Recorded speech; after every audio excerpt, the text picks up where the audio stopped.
Hello students, आज हम organometallics के मॉड्यूल 2 को डिस्कस करेंगे। इस मॉड्यूल में हम ग्रिग्नार्ड रिएजेंट के रिएक्शंस को पढ़ेंगे। इस मॉड्यूल को पढ़ने से पहले हम लोग एक रिकैप करते हैं मॉड्यूल 1 का। आइए देखते हैं मॉड्यूल 1 में हम लोगों ने क्या क्या डिस्कस किया था। मॉड्यूल 1 में हम लोगों ने जो ऑर्गेनोमेटेलिक्स स्टार्ट किया था वो ऑर्गेनोमेटेलिक केमिस्ट्री के इंट्रोडक्शन से स्टार्ट किया था। साथ ही हमने ये भी देखा था कि कैसे कार्बन कार्बन बॉन्ड फॉर्मेशन के लिए डिफरेंट रिएक्शंस जो यूज की जाती हैं उनके बारे में हमने देखा था ब्रीफ में। कार्बन कार्बन बॉन्ड फॉर्मेशन में ही ऑर्गेनोमेटेलिक केमिस्ट्री में हमने ये देखा था कि जो कार्बन मेटल बॉन्ड है वो आयनिक बॉन्ड है, और उस आयनिक बॉन्ड के होने से जो कार्बन है वो लेस इलेक्ट्रोनेगेटिव है, लेस इलेक्ट्रोपॉजिटिव है in comparison to metal. Therefore, carbon becomes electronegative in character and metal becomes electropositive in character. That's why the reaction involving organometallics leads to the reaction using carbon ion. Carbon ion के लिए ही हमने जो conventional reactions थी जिनमें कि organometallic से पहले जो रिएक्शंस यूज की गई थी, चाहे उसमें कंडेंसेशन रिएक्शन हो या सीएल कैलेशन हो, पोलराइज्ड कार्बन हो, एटसेट्रा, उसमें दो चीजें हमने उसमें डिस्कस की थी कि जो कार्बन कार्बन बॉन्ड फॉर्मेशन है, उस कार्बन कार्बन बॉन्ड फॉर्मेशन के लिए जो मोस्ट फंडामेंटल जो रिएक्शन थी वो थी electrophilic carbon and nucleophilic carbon के बीच में। हमने उसके बाद जो conventional nucleophilic carbon atom carbon थे, जिसे कि हम कार्बन आयन के नाम से भी जानते हैं, जो कि कार्बन कार्बन बॉन्ड फॉर्मेशन के लिए काफी ज्यादा एक्सप्लोर किए गए हैं, उनके बारे में डिस्कस किया था। उनमें सबसे पहला जो कार्बन आयन था वो हमने डिस्कस किया था साइनाइड कार्बन आयन। इसके बाद हमने डिस्कस किया था एसिटिलिनिक कार्बन आयन। साथ ही इसके बाद हमने साइनाइड कार्बन आयन और एसिटिलिक कार्बन आयन से रिलेटेड कुछ एग्जांपल्स हमने देखे थे, कैसे कार्बन कार्बन बॉन्ड फॉर्मेशन में ये कार्बन आयन रिस्पॉन्सिबल होते हैं। इसके बाद हमने ग्रिग्नार्ड रिएजेंट को डिस्कस किया था कि ग्रिग्नार्ड रिएजेंट क्या है, इसकी प्रिपरेशन कैसे होती है, इसकी प्रॉपर्टीज को हमने डिस्कस किया था। और इसी प्रॉपर्टीज में हमने जो डिस्कस किया था कि ग्रिग्नार्ड रिएजेंट स्लैंक्स इक्विलिब्रियम को फॉलो करता है, और स्लैंक्स इक्विलिब्रियम में ग्रिग्नार्ड रिएजेंट डिफरेंट जो आइसोमेरिक फॉर्म्स होती हैं उन आइसोमेरिक फॉर्म्स में एग्जिस्ट करता है, जैसे कि यहाँ पर दिख रहा है RMgX जो ग्रिग्नार्ड रिएजेंट हमने लिया था। ये ग्रिग्नार्ड रिएजेंट, जिसको कि हम कन्वेंशनली इसको RMgX के रूप में लिखते हैं, ये R2Mg और MgX2 के साथ इक्विलिब्रियम में रहा था।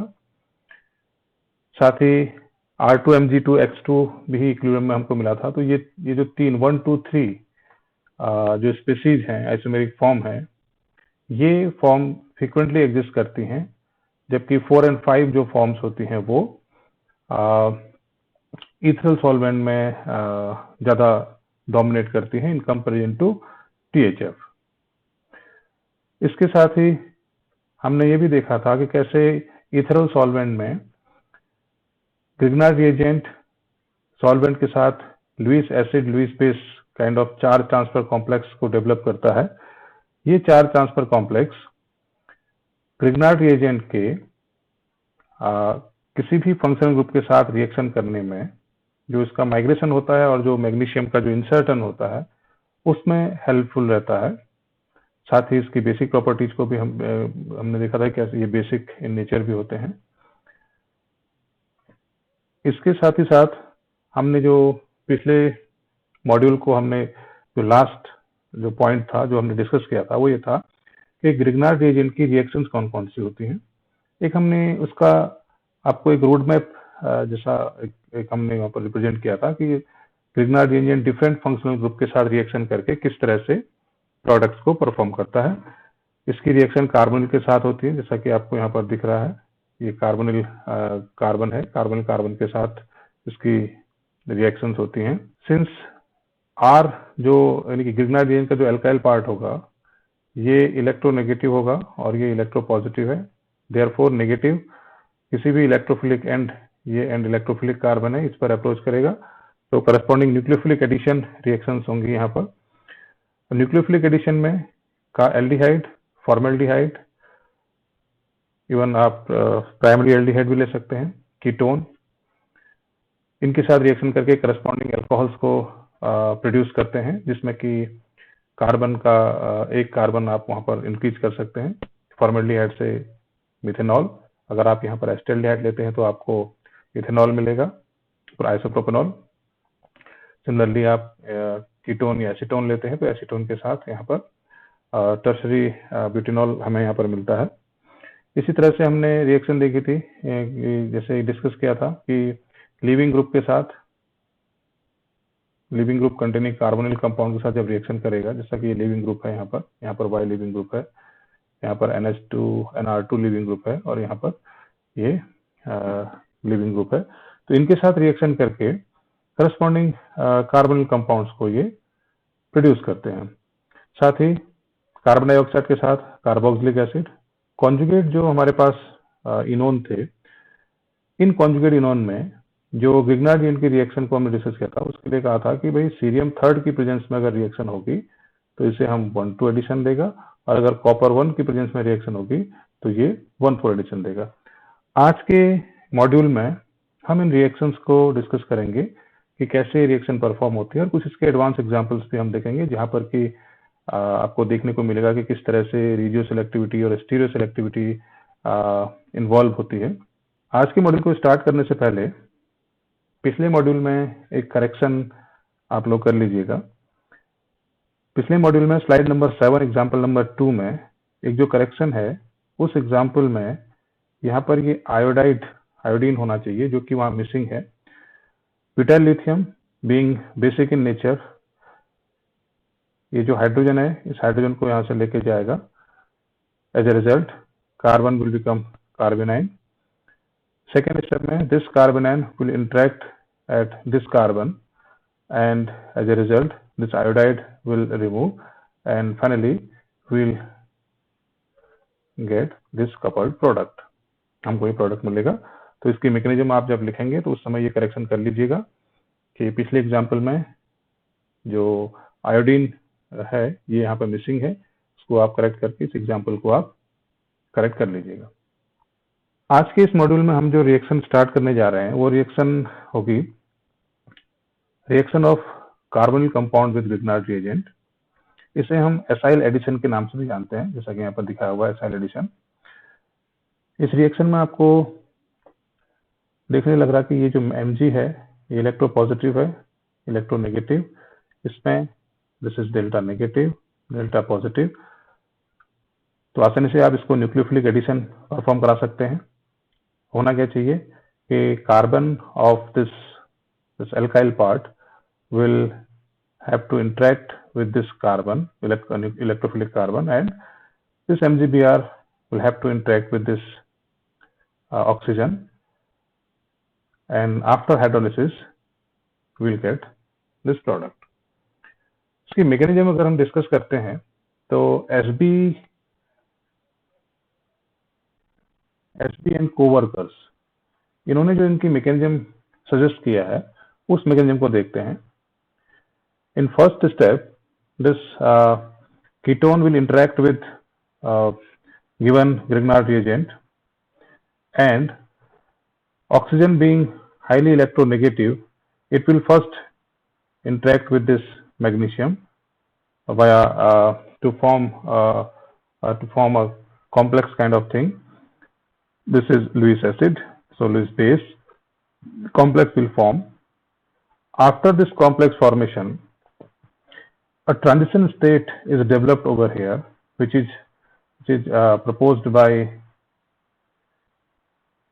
SB and co-workers. In this transition state, the Grignard reagent will form a cluster kind of thing with this carbonyl compound. This transition state will break down like this. This bond will shifted over here. This bond will shifted over here, and this bond will shifted completely over here. So as a result, we will get MgX2 and this alkylated carbonyl compound. After this alkylated carbonyl compound will remain in equilibrium with this, because this oxygen is electronegative, so it can easily form a coordinate bond with this. Similarly, this will form bond with this halogen, and we'll get the second transition state. This second transition state, after decomposition, like this bond will shift over here, this bond will shift over here, and we'll get this alkylated product.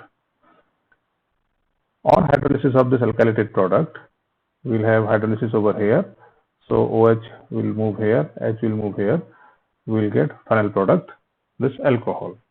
इस प्रकार से आप carbonyl compound, कोई भी carbonyl compound आप लीजिए, उस carbonyl compound के साथ दिए गए ग्रिग्नार्ड रिएजेंट की जो रिएक्शन होगी उसकी मैकेनिज्म को आप इस तरह से परफॉर्म करा सकते हैं. कार्बोनिल कंपाउंड में भी फॉर्मेल्डिहाइड, से फॉर एग्जांपल आपने ये ले लिया, तब भी आप रिएक्शन करा सकते हैं. It may be any aldehyde like this, और कीटोन के साथ तो आपको एग्जांपल यहाँ पर दिया है. इस प्रकार से आप अलग अलग एल्डिहाइड और कीटोन के साथ इस रिएक्शन को परफॉर्म करा सकते हैं. नेक्स्ट रिएक्शन हम देखते हैं. इस रिएक्शन में ये बहुत ही इंटरेस्टिंग एग्जांपल आपको दिख रहा है. हमारे पास ग्रिग्नार्ड रिएजेंट है, पॉजिटिव, नेगेटिव. दिए जो सबस्ट्रेट हमारे पास है, उस सबस्ट्रेट के पास अगर हम देखते हैं तो इलेक्ट्रोफिलिक कार्बन ये है. सिंस ये कॉन्जुगेट सिस्टम है तो ये कार्बन भी इलेक्ट्रोफिलिक कार्बन हुआ. सिमिलरली ये कार्बन भी इलेक्ट्रोफिलिक कार्बन हुआ. Means theoretically we have three possible carbon centers where this Grignard reagent may attack or may react. Okay, यहाँ पर जो एग्जाम्पल है, ये example regioselectivity as well as stereoselectivity दोनों के लिए बेस्ट एग्जाम्पल है. सबसे पहले हम रेडियो सिलेक्टिविटी की बात करते हैं. जैसा कि आपको पता है कि रेडियो सिलेक्टिविटी वहीं पर होती है जहां पर रिएजेंट के पास रिएक्शन करने के लिए more than one reactive centres हो, जैसा कि यहाँ पर दिखाया गया है. हमारे पास 1, 2 एंड 3, हमारे पास 3 रिएक्टिव सेंटर्स हैं. 1 reactive centre, second reactive centre, third reactive centre. इन 3 रिएक्टिव सेंटर में से MEmgCl, मिथाइल मैग्नीशियम क्लोराइड को किसी एक सेंटर पर अप्रोच करनी है. जैसा कि आपको यहाँ पर प्रोडक्ट में दिखाया गया है कि इस मिथाइल ग्रुप ने इस कार्बन पर, यानी कि इस सेंटर पर अप्रोच किया हुआ है सिलेक्टिवली. बाकी दोनों सेंटर्स को इसने दोनों सेंटर के साथ रिएक्शन नहीं किया हुआ है. मीन्स ये जो केस आपको दिख रहा है, ये केस रेडियो सिलेक्टिविटी का केस है. ये जो अभी जो इस कार्बन पर सिलेक्टिवली अप्रोच करने का जो प्रॉपर्टी रहेगा वो रेडियो सिलेक्टिविटी के अंदर आएगा. अब स्टीरियो सिलेक्टिविटी कैसा है? हमने ये डिसाइड किया है कि जैसा कि प्रोडक्ट में दिखाया गया है, इस कार्बन पर ये मिथाइल ग्रुप अप्रोच कर रहा है. इस कार्बन पर अप्रोच करने की 2 पॉसिबिलिटीज हो सकती हैं. पॉसिबिलिटी कौन कौन सी हो सकती हैं? एक पॉसिबिलिटी ये हो सकती है कि since this carbon is sp2 carbon, therefore it will be planar in nature. If we have planar carbon center where any nucleophile has to react, then this nucleophile will have equal chances or equal opportunities. It can react from top face of this carbon as well as bottom face of this carbon. Means it can react from here in this face also or bottom face also. Depending on the steric hindrance around this carbon center, this methyl group will decide which plane it has to approach on this carbon. जैसा कि यहाँ पर दिख रहा है जो methyl group है वो मिथाइल ग्रुप टॉप फेज से आया हुआ है सिलेक्टिवली, बॉटम फेज से भी आ सकता था, बॉटम फेज से नहीं आया। तो इस एग्जांपल में हम ये दोनों चीजें डिस्कस करेंगे। सबसे पहले रेडियो सिलेक्टिविटी की बात करते हैं। सिंस ये जो दो सेंटर आपको दिख रहे हैं जहां पर की अप्रोच हो सकती है, ये सेंटर स्टेरिकली क्राउडेड सेंटर है। इस सेंटर के अराउंड आप देखिए मिथाइल ग्रुप है, हेलोजन है, देन फिर ये मिथाइल ग्रुप है। तो ये जो मिथाइल ग्रुप होगा ये आइदर दिस पोजीशन, इस कार्बन पर और इस कार्बन पर अप्रोच करने के लिए स्टेरिकली एक अपोजिशन यहाँ पर इसको मिल रहा है, स्टेरिक हिंड्रेंस मिल रहा है। देयरफॉर यहाँ पर जो मिथाइल ग्रुप की अप्रोच हो सकती थी वो पॉसिबल अप्रोच नहीं होगी। हाउएवर इस कार्बन पर देखते हैं, इस कार्बन के अराउंड जो दो कार्बन है, इन दोनों कार्बन पर भी ऑल्दो यहाँ पर ग्रुप्स जुड़े हुए हैं, but this is cyclopropyl, so it will align itself in one plane. Therefore, comparatively, this carbon is sterically less hindered in compared to this carbon as well as this carbon. Thus, this methyl group will prefer to approach on this carbon selectively rather than carbon number this or carbon number this. तो radio selectivity clear हो गई। अब stereo selectivity की बात करते हैं। Since ये जो कार्बन हमारे पास है ये कार्बन sp2 है, methyl group can approach from this plane as well as this plane. If methyl group will approach from this side, so it will face an steric hindrance of this group. Therefore, this plane is comparatively free in one case. Secondly, methyl group जब top plane से approach किया तो जो oxygen होगा उसको bottom plane पर जाना पड़ेगा। ऑक्सीजन के साथ आपने इससे पहले कीटोन की जो रिएक्शन हमने पिछली स्लाइड में कराया था उसमें देखा था कि कीटोन का जो ऑक्सीजन है कैसे मैग्नीशियम के साथ कॉम्प्लेक्स फॉर्म करता है। ये जो कॉम्प्लेक्स फॉर्म होगा, इस कॉम्प्लेक्स को इस ऑक्सीजन का भी सपोर्ट है, ये भी इसको एक एक्स्ट्रा स्टेबिलिटी प्रोवाइड करा सकता है by sharing it's lone pair of electron with this. इसलिए इस सिस्टम पर एक सेकेंडरी इंटरेक्शन डेवलप हो रहा है between this magnesium and this oxygen which will stabilize this transition state. That's why this methyl group will prefer to approach on this carbon from top side like this. As a result, oxygen will move to the bottom plane and it will form a transition state in which this oxygen will provide extra stability to extra stability to transition state by forming a complex with magnesium. That's why selectively this transition state is more stable. And finally, after hydrolysis, you will get this product.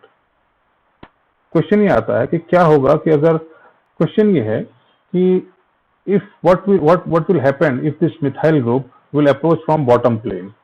आप देख सकते हैं जैसे ही bottom plane से approach करेगा तो इनके बीच में कोई सेकेंडरी इंटरेक्शन नहीं डेवलप होगा। सेकेंडरी इंटरेक्शन डेवलप न होने के साथ साथ यहाँ पर स्टेरिक हिंड्रेंस बढ़ जाएगी, जिस कारण से इस ट्रांजिशन स्टेट की एनर्जी बढ़ जाएगी।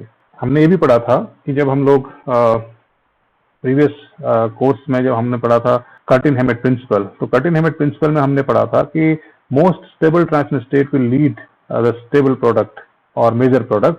Therefore this transition state is highly stable in compared to this one. Therefore, product will form via this transition state. Hence, this example is a good example of regioselectivity as well as stereoselectivity. Next example देखते हैं।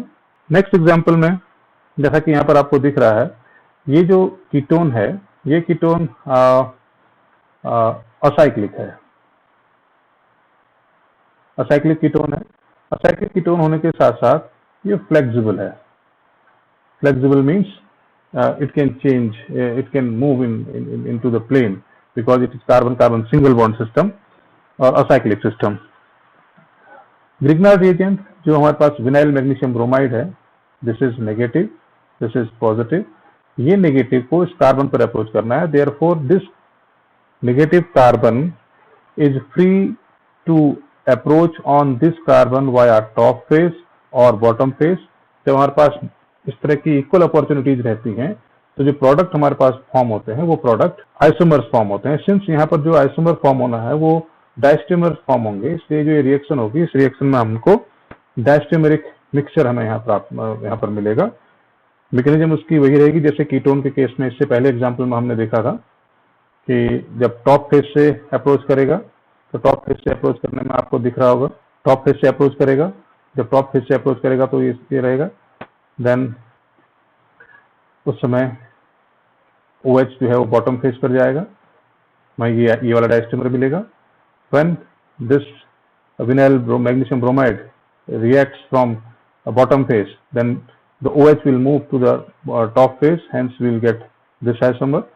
So इस तरह के flexible structure में आपको दोनों isomer possible हो सकते हैं डायस्टेमरिक रिएक्शन है। अब सिंस हमारे पास ये जो मॉलिक्यूल है, गिवन सबस्ट्रेट है, ये गिवन सबस्ट्रेट कायरल सबस्ट्रेट है और एसिमेट्रिक सिंथेसिस के प्रिंसिपल में आपने ये पढ़ा था कि whenever we have a molecule with chiral center or asymmetric center, in that case the prochiral center reaction at prochiral center results the formation of diastemer.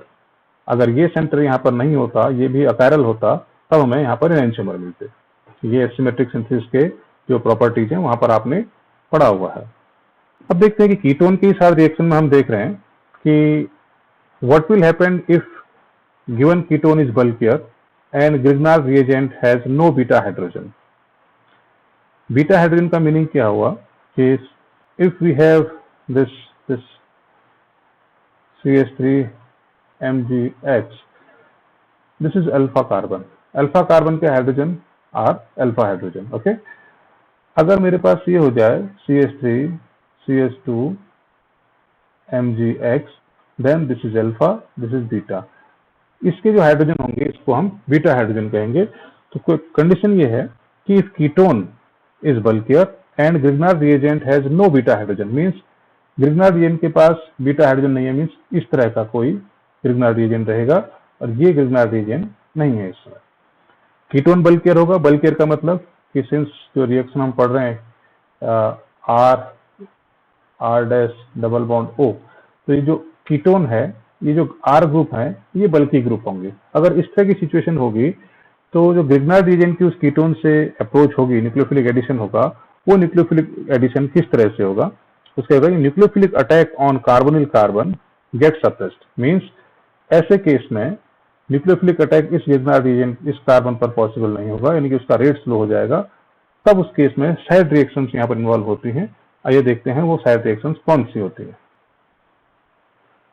जैसा कि अभी डिस्कस किया था, ये अल्फा कार्बन, इसके पास alpha hydrogen, therefore no beta hydrogen, कोई beta hydrogen नहीं है। और जो कीटोन है वो स्टेरिकली हिंडर्ड है। आप देख रहे हैं कि ये मिथाइल ग्रुप है और यहाँ पर हमारे पास आइसोप्रोपाइल सेंटर है, इसके पास एक हाइड्रोजन है।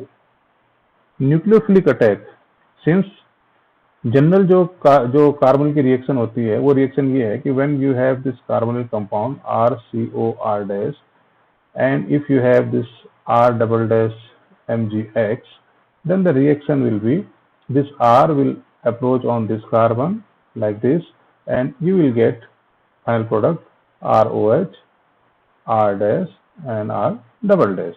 Means in nucleophile, this R double dash nucleophile will react on this electrophilic carbon to give final product. If you want to attack this methyl group, methyl carbon end at this center, the steric region of these two methyl and this methyl will reduce the rate of approach of this nucleophilic carbon at this carbonyl center. Instead of this, as we have discussed in module 1, Grignard reagent is also basic in nature.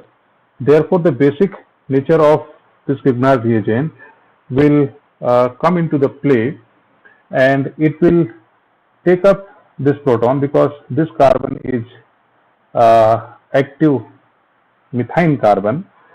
Active methane carbon means this proton is slightly acidic, because if we remove this proton as in the form of H positive, we have negative charge over here. This negative charge will stabilize itself to participate into resonance with this carbonyl oxygen. Hence, it will generate an enolate ion kind of thing. So this basic CH3 will take up this proton, and subsequent bond movement will result this enolized form, which on hydrolysis will give you enol, and ultimately you will get the same product. So this reaction is known as enolization. So condition 1, what it says, if ketone is bulkier like this and Grignard reagent has no beta hydrogen like this, then nucleophilic attack on carbonyl carbon gets suppressed and deprotonation occurs. This process is known as enolization. अगर ये वाली condition रहेगी, ketone bulkier है, Grignard reagent के पास कोई beta hydrogen नहीं है, तो ऐसे केस में डीप्रोटोनेशन होगा और इनोलाइजेशन होगा. सेकेंड अपॉर्चुनिटी बनती है कि what will happen if ketone and Grignard reagent both are sterically hindered. Ketone भी स्टेरिकली हिंडर्ड है और ग्रिग्नार्ड रिएजेंट भी स्टेरिकली हिंडर्ड है, एंड साथ ही साथ Grignard reagent has beta hydrogen. Means जैसा बीटा हाइड्रोजन का केस हमने पीछे डिस्कस किया था, अगर ऐसी सिचुएशन होगी तो क्या होगा, beta hydrogen transfer to electrophilic carbon, beta hydrogen in the form of H negative. अब यहाँ पर जो बीटा हाइड्रोजन होगा वो किसकी फॉर्म में शिफ्ट होगा, should be beta hydride, basically H negative की फॉर्म में ट्रांसफर होगा इलेक्ट्रोफिलिक कार्बन पर, और यहाँ पर रिडक्शन होगा. देखते हैं जैसा कि ये दिख रहा है, ये भी, इसको भी आप स्टेरिकली हिंडर्ड कर दीजिए. सपोज दिस स्टेरिकली हिंडर्ड हो गया और ये भी स्टेरिकली हिंडर्ड है, और ये बीटा कार्बन, ये beta hydrogen. Ketone and Grignard reagent both are sterically hindered.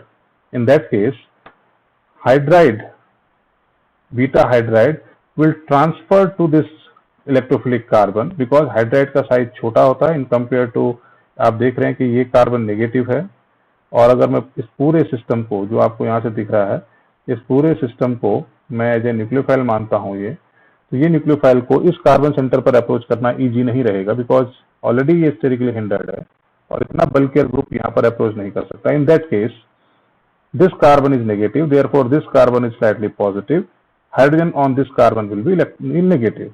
So this hydride will transfer to this electrophilic carbon. As a result, you will get formation of alkene and formation of reduced product. This reaction, this process is known as reduction. तो यहाँ से दो चीजें निकल के आई कि if ketone is bulkier and Grignard reagent has no beta hydrogen, that is case 1, then enolization will take place. If ketone is and ketone and Grignard reagent both are sterically hindered, then reduction will take place, provided this Grignard reagent must have beta hydrogen. इसको आगे भी discuss करते हैं कि कैसे Grignard reagent और ketone पर enolisation, ये जो इनोलाइजेशन है और रिडक्शन है, ये डिपेंड करता है. एक एक्सपेरिमेंट देखते हैं. एक रिएक्शन लिया हमने, इस रिएक्शन में हमने इस कीटोन को यहाँ पर लिया हुआ है. ये जो कीटोन है आप देख रहे हैं कि ये स्टेरिकली हिंडर्ड है, हाईली हिंडर्ड हमने ले लिया.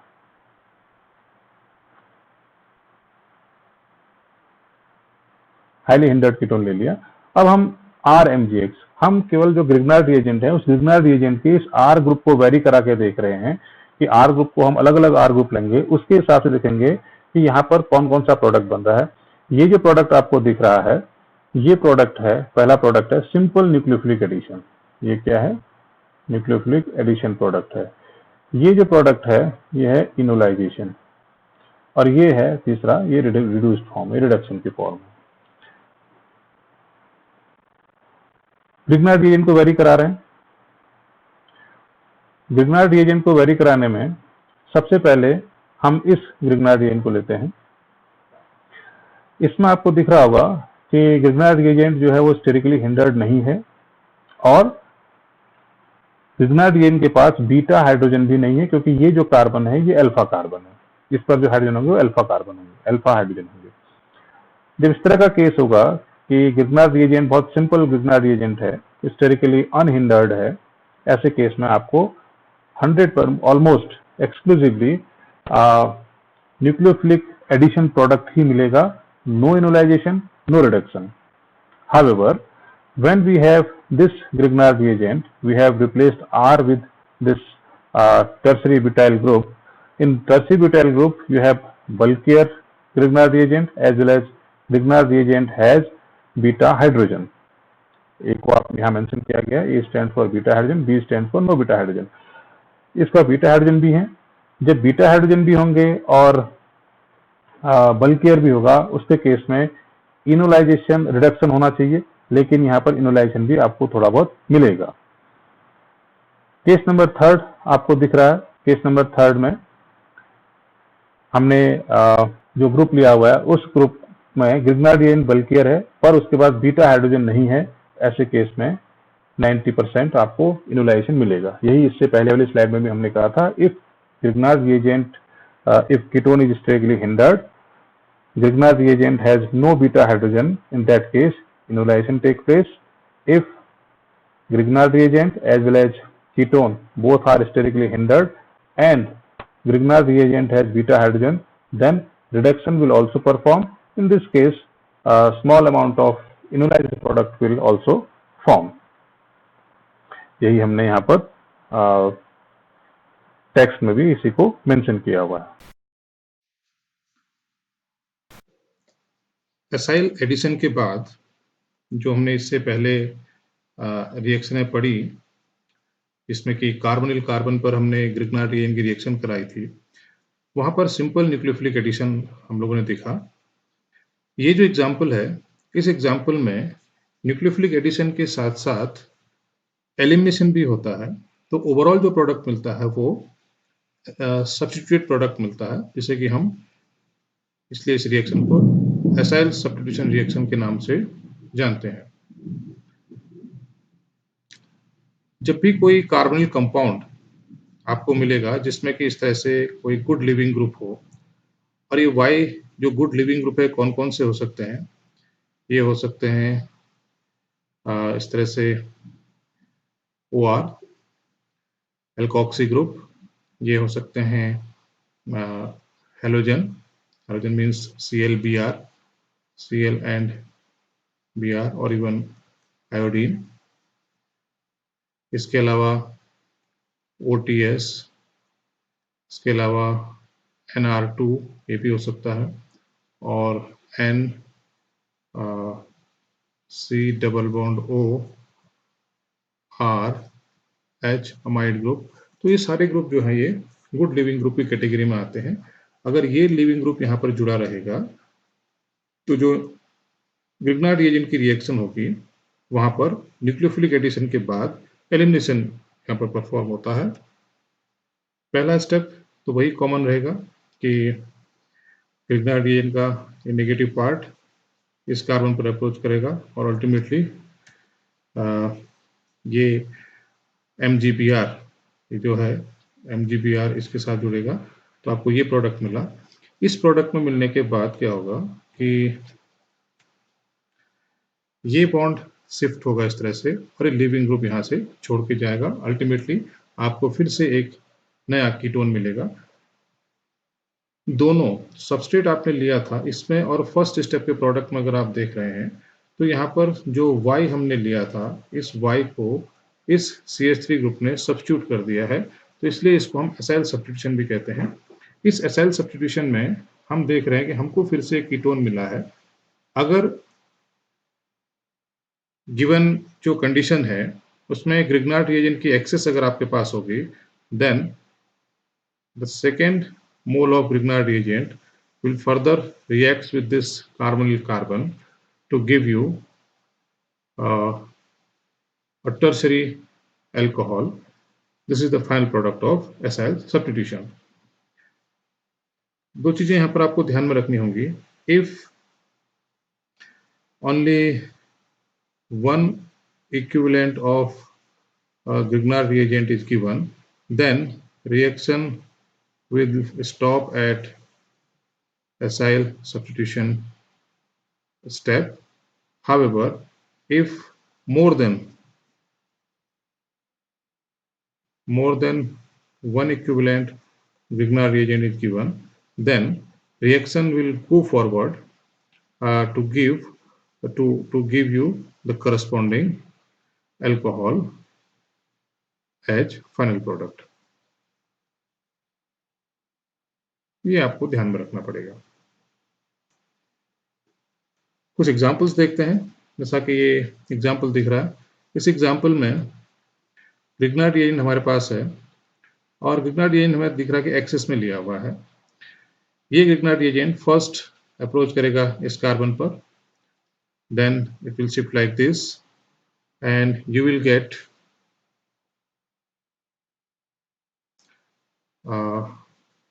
O, Mg, Br, then OBN and this is M.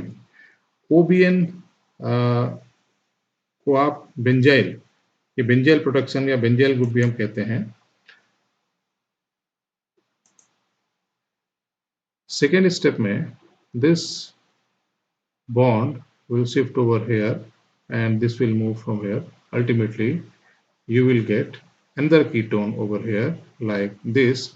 The next mole of Grignard reagent, say for example Me, MgBr, it will react on this carbon and give you corresponding tertiary alcohol. Similarly, lactone के साथ जब reaction होगा तो lactone, these are cyclic esters, cyclic ester को हम lactone बोलते हैं। ये यहाँ पर अप्रोच करेगा और इस तरह से शिफ्टिंग होगा। लैक्टोन में जो ये ग्रुप है this is a leaving group और ये ग्रुप वही है जिसको हमने इससे पहले स्लाइड में OR कहा था, एस्टर को। ओके, तो जैसे ही ये लैक्टोन OMgBr और यहाँ पर मिथाइल ग्रुप जुड़ेगा, then this bond will shift over here, ring will open, ring open होगी तो फाइनली आपको ये प्रोडक्ट मिलेगा आफ्टर हाइड्रोलिसिस। सिमिलरली NR2 जैसे लिविंग ग्रुप मैंने बताया था इससे पहले एग्जांपल में, phenyl group will react at this carbon, this will move here, again this is a good living group. So after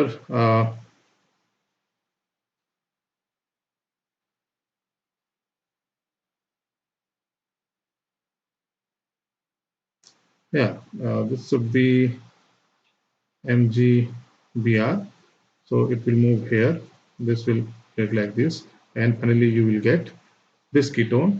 If we have excess of RMgX, say PHMgBr, so this PHMgBr further reacts to give you OH, PH and PH, where R equal to, इसको हम कर लेते हैं PHMgBr, तो आपको यहाँ पर final product ये मिलेगा।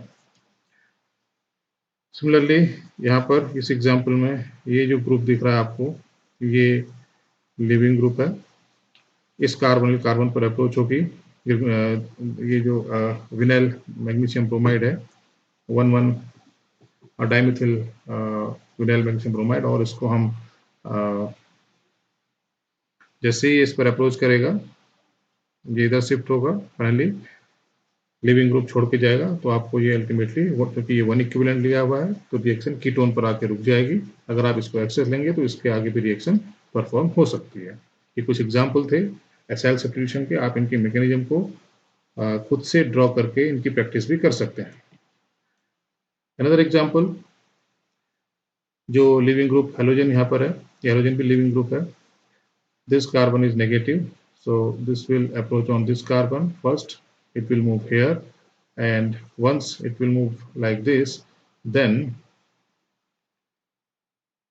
O, Mg, say X, here R, मैं इस पूरे ग्रुप को R ग्रुप मान ले रहा हूँ, इसको R ग्रुप मान ले रहा हूँ, और ये Cl ग्रुप रहेगा, बॉन्ड की शिफ्टिंग होगी, इस तरह से फाइनली आपको ये कीटोन यहाँ पर मिलेगा।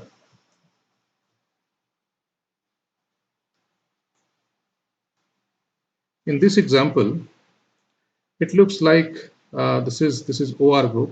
It is a good living group, but the problem in this example is the steric hindrance of this methyl group as well as this methyl group for this incoming nucleophile to approach at this carbon. Therefore, because of this highly crowded system, this phenyl group cannot be easily approached at this carbon. Hence, the rate of nucleophilic substitution will suppress. However, in this case, what can be happened? The basic nature of Grignard reagent plays a crucial role, and because of the basic character of this Grignard reagent, the basic hydrolysis of ester, this ester will take place, and we know that hydrolysis of ester results the corresponding acid. So this ester will hydrolyze at this point in presence of this pH MgI and will give you the corresponding carboxylic acid and the butyl iodide of this butyl group like this.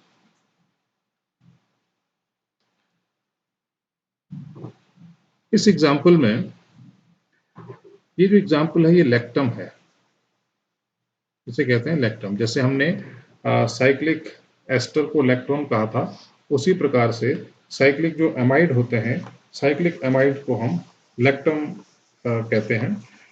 जब इस lactam की reaction आप जो भी reagent आपको given है alkyl butyl magnesium bromide THF, first step जो दिख रहा है ये जो सेट ऑफ रिएजेंट है फर्स्ट, ये ग्रिग्नार्ड रिएक्शन है। सेकेंड जो स्टेप है ये रिडक्शन का स्टेप है। ट्राइफिनिल सिलीन जो है रिड्यूसिंग एजेंट है। सिमिलरली ट्रिस पेंटाफ्लोरो एराइल बोरेट ये भी एज ए कैटलिस्ट यहाँ पर बिहेव करेगा। PMP जो यहाँ पर लिखा गया है, this PMP is a protecting group, it is paramethoxy phenyl ether, okay, paramethoxy phenyl ether. So this is used as a protecting group for this nitrogen. First step तो कॉमन स्टेप रहेगा। First step में हम देखते हैं क्या होगा। In first step this negative part of this Grignard reagent will approach at this carbon.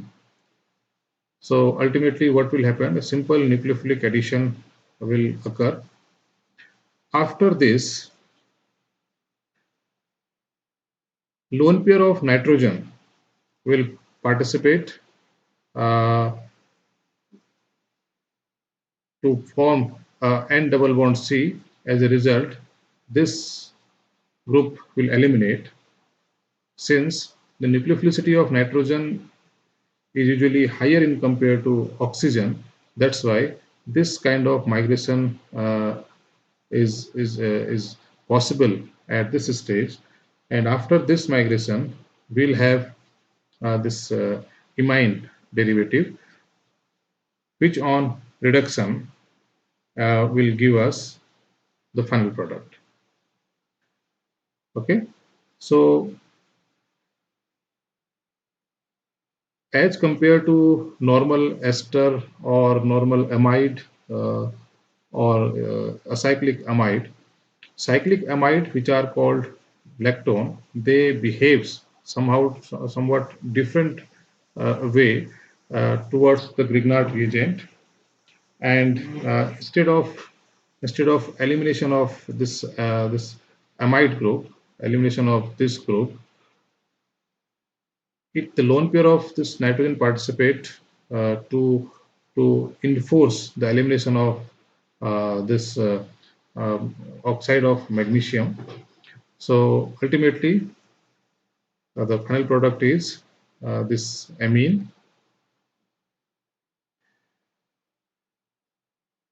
Next reaction है reaction with alpha halocarbonyl.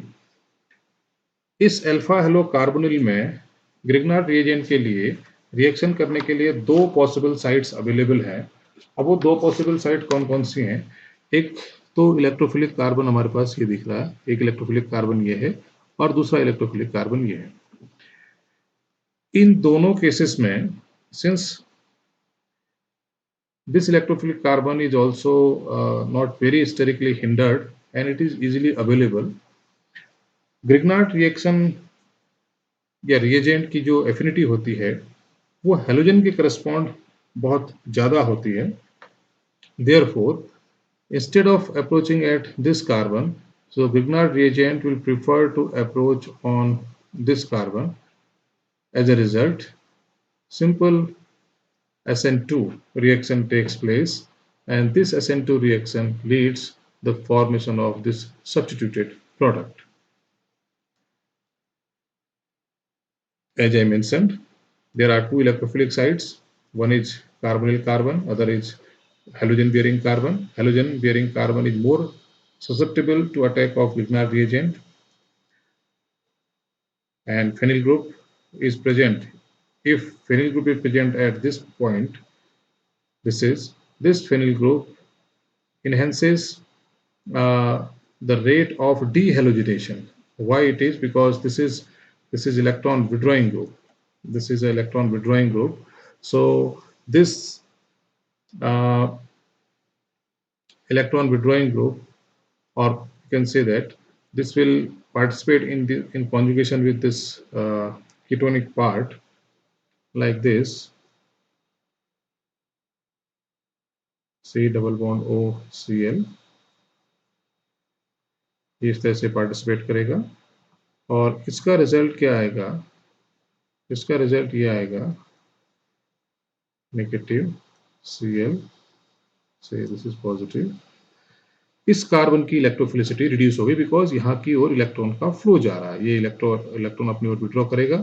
Ketonic group carbonyl group electron withdrawing group होता है। रिंग से इलेक्ट्रॉन बाहर की ओर आएंगे। अल्टीमेटली ये जो carbon है जिसको कि इलेक्ट्रोफिलिक होना चाहिए था वो अब इलेक्ट्रोफिलिक न होके कार्बन को इलेक्ट्रॉन को अपनी ओर खींच रहा है।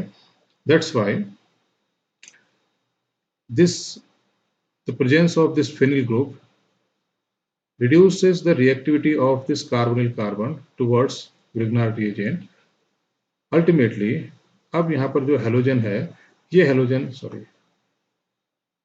हेलोजन यहाँ से आसानी से ये कार्बन ज़्यादा इलेक्ट्रोपॉजिटिव है in compare to this carbon. Therefore, Grignard reagent will prefer to approach at this carbon rather than this. This method is good method for preparation of alpha aryl ketones. ये हमने mechanism आपको पहले दिखा दिया है। Next reaction है reaction with nitrile. Nitrile के साथ रिएक्शन में देखते हैं जैसा कि इस एग्जांपल में आपको दिखाया गया है।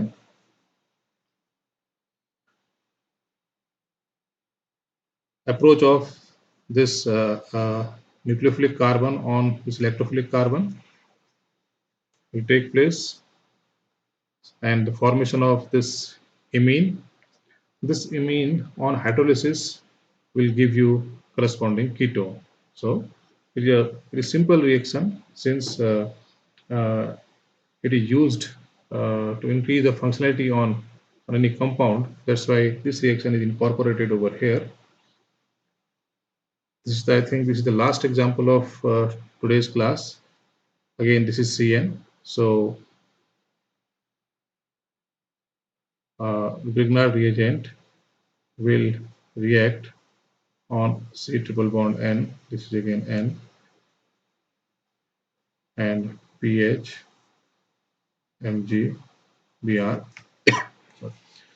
This pH will approach over here and only this one. The mechanism is quite similar as we have discussed in previous slide.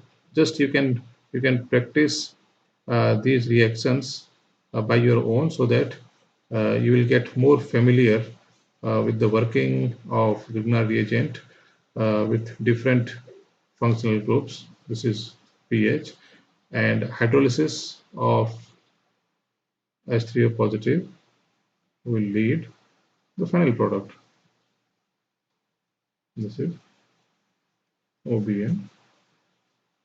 This is the final product. Okay. So whatever examples we have discussed in today's lecture, you just do these examples by your own so that you will get more insight in the reaction of Grignard reagent. In coming module, we will discuss the remaining reaction of Grignard reagent. You will get some good examples in that module also, and also the stereoselectivity in Grignard reagent. This is the main part of next module, where we will discuss the stereoselectivity in Grignard reagent, in application of Grignard reagent in detail. So keep watching, and you can subscribe these videos also. You will get benefited for your further study as well. Till then, happy learning.